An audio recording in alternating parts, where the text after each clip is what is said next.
Bonjour, la vidéo d'aujourd'hui concerne la feuille que j'ai envoyée ce matin qui s'appelle Qu'est-ce qu'un accord? La musique, ça s'écrit normalement de gauche à droite. Donc, quand on écrit les notes de gauche à droite, on appelle ça une mélodie. En voici une petite, très simple, exprès pour mes petits élèves débutants.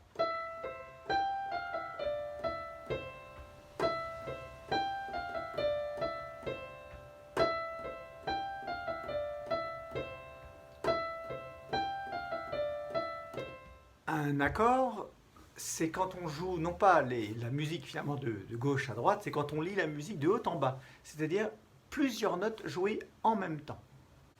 Voici un accord de Do majeur. Il s'agit donc d'un Do, un Mi et un Sol. Elles sont jouées en même temps. Voici maintenant un accord de La mineur. Il s'agit donc d'un La, d'un Do et d'un Mi, joués en même temps. Pour terminer, le troisième accord utilisé, un accord de Sol majeur. Il s'agit donc d'un Sol, le Si et le Ré, les trois joués en même temps. Sur une partition, les notes sont donc écrites l'une au-dessus de l'autre, pour faire comprendre au musicien qu'il doit jouer ces trois notes en même temps.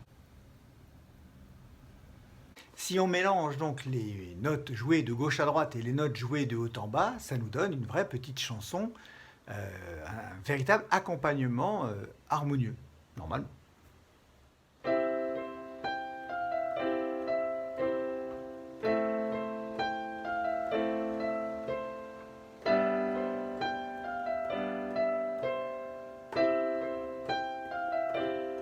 Les accords qui accompagnent la mélodie ne sont pas choisis au hasard. Normalement, les règles de l'harmonie.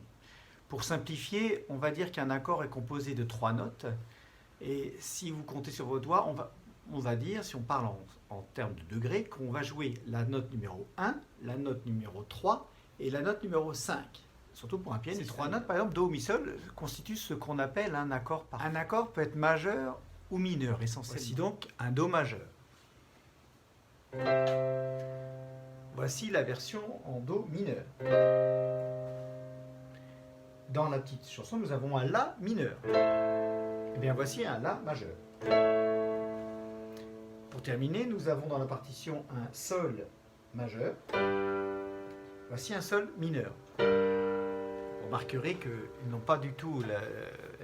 donnent pas du tout la même impression. Il y en a un qui a l'air beaucoup plus gai et l'autre a l'air plus triste.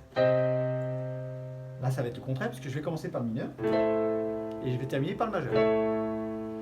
Majeur, mineur. Cette alternance entre majeur et mineur crée justement ces différences qui ressemblent un peu à la vie, entre les moments gais et les moments tristes. Il y a aussi une alternance entre la tension et la détente, c'est-à-dire que les trois notes dont je parlais tout à l'heure, par exemple Do, Mi, Sol, c'est ce qu'on appelle un accord parfait, et il crée une sorte de détente dans la musique, alors qu'un accord qui ne sera pas composé de ces trois notes-là va créer une sorte de tension. Accord parfait, détente. Maintenant, on peut créer une tension en changeant une seule note, une deuxième tension en changeant encore une seule note, et on retourne à la détente. Voilà. Je peux vous faire la même chose avec le La mineur, donc la détente d'abord, l'accord parfait. On peut créer une petite tension comme ça, une autre tension, et on retourne à la détente. En Sol maintenant, voici l'accord parfait de Sol, tout à fait détendu. Voici maintenant une toute petite tension. Je peux créer une très grosse tension. Je peux augmenter ma tension et revenir à la détente. Voilà, j'espère que vous en savez un peu plus sur les accords. Je vous souhaite une bonne journée et à bientôt.